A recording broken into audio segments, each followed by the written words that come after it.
বাংলাদেশ সেনাবাহিনী আসলেই দেশের জন্য একটা গর্ব, দেশের মানুষের অহংকার। তারা আসলে দেশের জন্য যত দুর্যোগকালীন সময় আছে আসলে তারা যেভাবে ঝাঁপিয়ে পড়ে মানুষের সেবায়, এরকম অন্য কোনো বাহিনী আসলে নাই। তারা বিদেশে যেরকম আসলে প্রশংসিত, সেও আসলে ওইরকম প্রশংসিত অহংকারের জায়গা আসলে বাংলাদেশ সেনাবাহিনীকে নিয়ে করা যায়। কারণ তারা এই দুর্যোগকালীন সময়ে যেভাবে ঝাঁপিয়ে পড়ছে, বিভিন্ন ধরনের দুর্যোগ আসলে মোকাবেলার সময় তাদেরকে দেখা যায় যে তারা আসলে আপ্রাণভাবে চেষ্টা করে, এবং কি এখন এই দেশের এই পরিস্থিতিতে যেরকম একটা ভূমিকা তারা রাখতেছে আসলে বলার মতো না।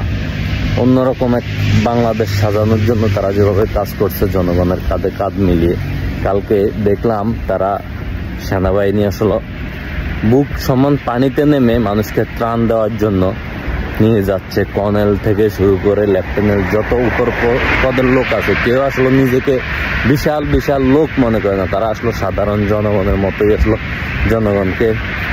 জনগণের সাথে মিশে যায়। আসলে বাংলাদেশ সেনাবাহিনী আমাদের দেশের গর্ব, জাতির অহংকার।